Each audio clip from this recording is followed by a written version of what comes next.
بچے کی تھیوری میں نیکسٹ ہمارا جو ہے تھرڈ اسٹیج پہ ہے، ٹھیک ہے، کنکریٹ آپریشنل اسٹیج. اب ہم نے پہلے پری آپریشنل پڑھا تھا، ٹھیک ہے، اب ہم نے پڑھنا ہے کنکریٹ. کنکریٹ آپریشنل اسٹیج جو ہے اسے اردو میں کہا جاتا ہے مقرون عمل کاری بنانا، ٹھیک ہے.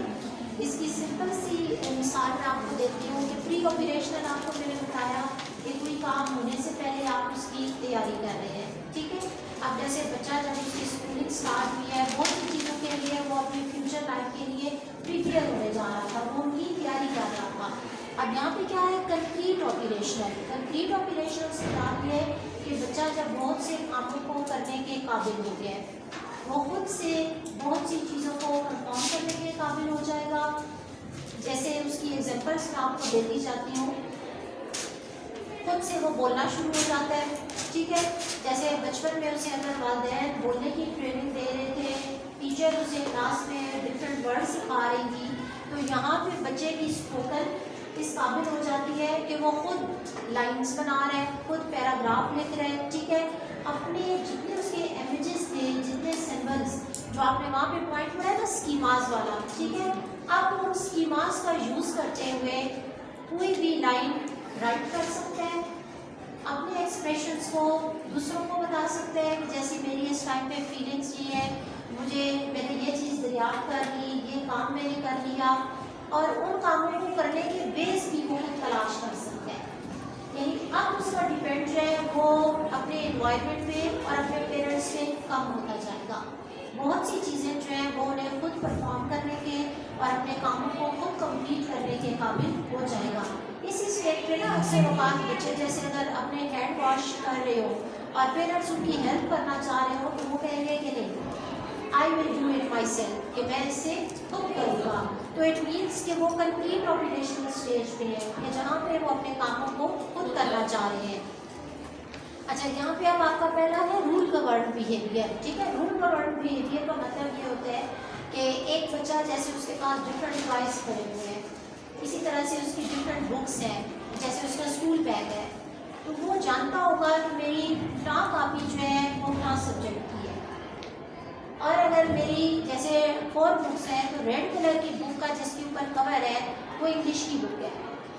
اور اگر کبھی بچے سے یہ پوچھا جائے گا کہ ہماری انگلش کی بک کہاں ہے تو وہ خود چاہے گا کہ میں اسے خود اپنے بیگ سے سرچ کر کے نکالوں. اسی طرح سے اس کا اگر ایک بہت بڑا باکس ہے ٹوائس والا تو اس باکس میں سے وہ خود بتائے گا کہ میرا فلاں ٹوائے جو ہے وہ اس شیپ کا ہے، اس شیپ کا ہے، اور فلاں ٹوائے میں نے یہاں پہ رکھا ہوا ہے. ایون کہ اسے اپنے گھر میں بھی پتا ہوگا کہ میری فلاں ٹوائز جو ہے وہ اس باکس میں ہوتے ہیں، نیو ٹوائز یہاں پڑے ہوتے ہیں اس کبڈ میں ہے، اور وہ ان ٹوائز کو ان جگہوں سے اٹھائے گا، ان سے کھیلے گا، ایکٹیویٹیز کرے گا، اور واپسی انہیں ٹوائز کو ان کی جگہوں پہ رکھے گا. اب یہ جو رول گورنڈ بیہیویئر ہے نا، یہ اس کی پچھلے 2 ایئرس کی ٹریننگ کو بھی شو کرتا ہوتا ہے. اگر اس کی پچھلے 2 اسٹیجز پہ ٹریننگ بہت اچھی ہوئی ہے، اس کے پیرنٹس نے اسے بتایا ہے کہ کس طرح سے چیزوں کو ایک جگہ سے دوسری جگہ اٹھا کے احتیاط سے رکھنا ہے اور انہیں یعنی بیک ٹو دیئر پلیسز اپنی جگہوں پہ واپس رکھنا ہے، تو یہاں پہ وہ رول گورنڈ بیہیویئر بہت اچھا پرفارم کرے گا. لیکن اگر اس کی پہلے تربیت اچھی نہیں ہوئی تو اس کا مائنڈ سیٹ یہ ہوگا کہ میں نے ایک ٹوائے نکالا، اس سے کھیلا، اسے پھینکا، خراب کیا اور اسے اپنی جگہ پہ رکھا یا نہ رکھا، اٹ ڈز ناٹ میٹر، یہ اس کے لیے کوئی اہمیت نہیں رکھے گا. لیکن اگر اس کی پہلے 2 اسٹیجز میں ٹریننگ اچھی ہوئی ہے تو یہاں پہ رول گورنڈ بیہیویئر بہت اچھا پرفارم ہو رہا ہوگا.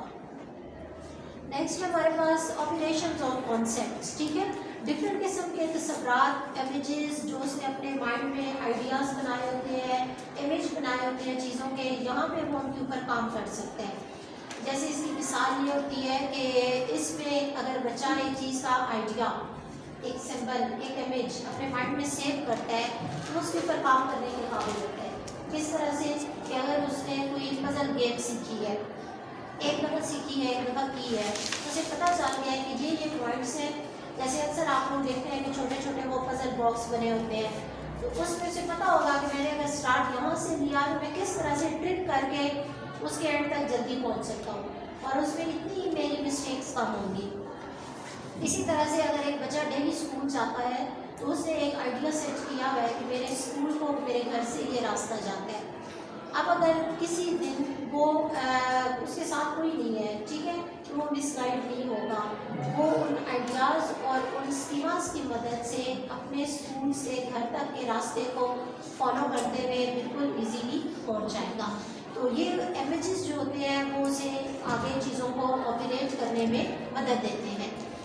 اچھا، نیکسٹ پوائنٹ ہے logical understanding of things.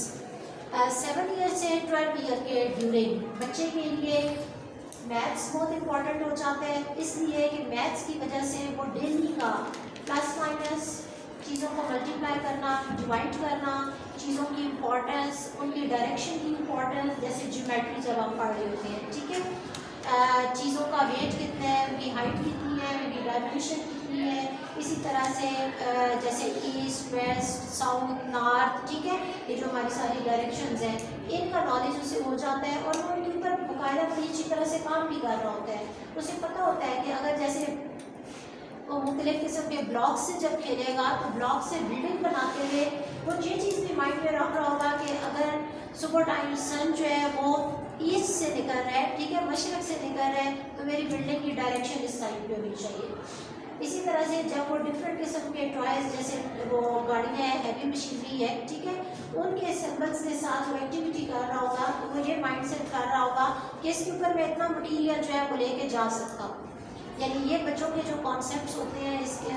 Under وہ چیزوں کے ویٹ، ان کے سرکمفرنس، یعنی ان کا حجم کی کوئی چیز کتنی زیادہ جگہ لے سکتی ہے۔ اکثر اوقات جب بچے ڈفرینٹ چیزوں کو سیٹ کر رہے ہوتے ہیں، ان کی کہیں پہ اسپیس بنا رہے ہوتے ہیں، تو تب بھی وہ کہہ رہے ہوتے ہیں کہ اس چیز کا اتنا اسپیس یہ لے گی اور یہ اتنی اسپیس پہ کور ہو جائے گی۔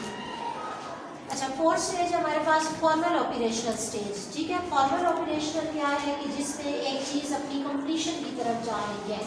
ایک بچہ جس کا سٹارٹ ہوا تھا اس کی برتھ سے، یہاں پہ اس کا سٹارٹ ہونے جا رہا ہے اس کی میچوریشن کی طرف، کہ جب بہت حد تک اس کا مائنڈ، اس کی مینٹل ایبیلٹیز، اس کی کگنیشن ایک پراپر اپنے پورے لیول پہ جا کے وہ کسی چیز کو پرفارم کرنے کے قابل ہو جائیں گی۔ تو اس میں سب سے پہلے ہے سمبولک ریزننگ، ٹھیک ہے۔ سمبولک ریزننگ کیا ہے کہ اس میں جیسے جتنے بچپن میں سے لے کے بچے نے اسکیماز لیے ہوئے تھے، جتنی ایزیمینیشن کی اس نے چیزوں کو جذب کیا، ٹھیک ہے، اب یہاں پہ وہ انہیں اکوموڈیٹ کر رہے ہیں۔ کس طرح اکوموڈیٹ کر رہے ہیں؟ سمبولک ریزننگ وہ کر رہے ہیں، جیسے اس نے جو امیج، جو آئیڈیا اپنے مائنڈ میں ایک سیو کیا ہوا تھا، اس کے لحاظ سے وہ چیزوں پہ کام کر رہے ہیں، ٹھیک ہے۔ اب جیسے یہاں پہ ہی اسے ڈفرینٹ قسم کی سچویشنز کے ساتھ ڈیل کرنا پڑ جاتا ہے، ڈفرینٹ قسم کی اسے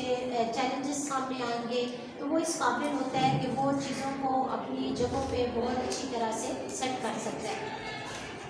کیونکہ اس کی مینٹل کیپیسٹی بڑھ جاتی ہے نا،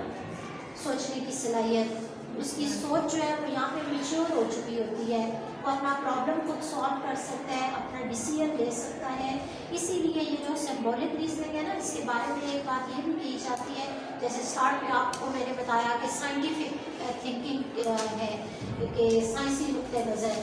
اور سائیکالوجی کو کیوں یعنی کرداریت کہا گیا، کیونکہ وہ اس کا مطالعہ سائنسی انداز میں کرتی ہے۔ تو سمبولک ریزننگ جو ہوتی ہے اس میں بھی ایسی ہی ہے کہ آپ کوئی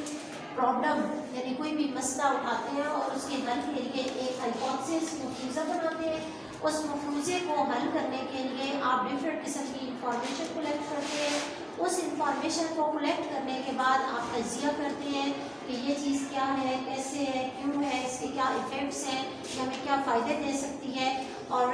اسے ہم کہتے ہیں انٹرپریٹیشن، کہ ہم کسی چیز کی تشریح کر رہے ہیں، اور تشریح کرنے کے بعد جب آپ اس کے نتائج پہ پہنچتے ہیں، کنکلوژن پہ، تو یہ ساری چیزیں جو ہیں یہ سمبولک ریزننگ کہلاتی ہے، کہ آپ نے کس طرح سے ہائپوتھیسس بنایا، کس طرح سے انفارمیشن لی، کس طرح سے آپ نے نتائج جو ہے ان پہ کام کیا۔ اس کے بعد ہے تھنکنگ بیونڈ ریئلٹی، کہ آپ حقیقت سے زیادہ، ٹھیک ہے، چیزوں کو بہت دور تک سوچنا شروع کر دیتے ہیں۔ جیسے لیٹ اس سپوز کہ کوئی ایک سچویشن ہے، اس سچویشن پہ جب ہم سوچیں گے تو ہم اس کے پازیٹیو ایفیکٹ بھی دیکھ رہے ہوں گے اور نیگیٹو بھی۔ جیسے ہمیشہ یعنی آپ اگر کہیں ٹریول کرنے کے لیے جا رہے ہیں تو آپ پہلے یہ سوچیں گے کہ اگر یہ کیا تو یہ بھی ہو سکتا ہے، یعنی بہت سی ایسی چیزیں جو نہیں بھی ہونی لیکن وہ ہمارے مائنڈ میں آتی ہیں، تو اسے کہا جاتا ہے کہ ہم حقیقت سے بہت دور بہت آگے تک کی سوچ رہے ہوتے ہیں کہ شاید وہ چیز کبھی ہوئی نہ ہو اور نہ ہو بھی نہ سکتی ہو، لیکن ہمارا مائنڈ پھر بھی اس کے بارے میں سوچے گا۔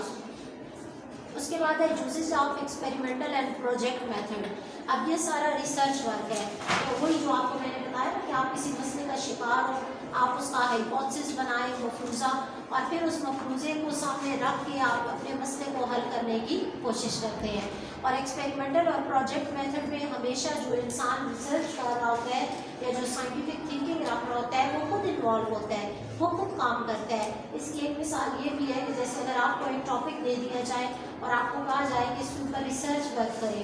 تو ریسرچ ورک کیسے ہوگا؟ جیسے اکثر سوشل سائنسز، سائیکالوجی اور ان سبجیکٹ میں اسٹوڈنٹس کرتے ہیں کہ آپ اس کے بارے میں بہت سی معلومات اکٹھا کریں گے، ٹھیک ہے، آپ اس کے فوائد، نقصانات سب کے بارے میں غور و فکر کریں گے اور پھر آپ اس کے نتائج لکھیں گے۔ تو یہ سارا کیا کہلاتا ہے؟ Experimental and project method.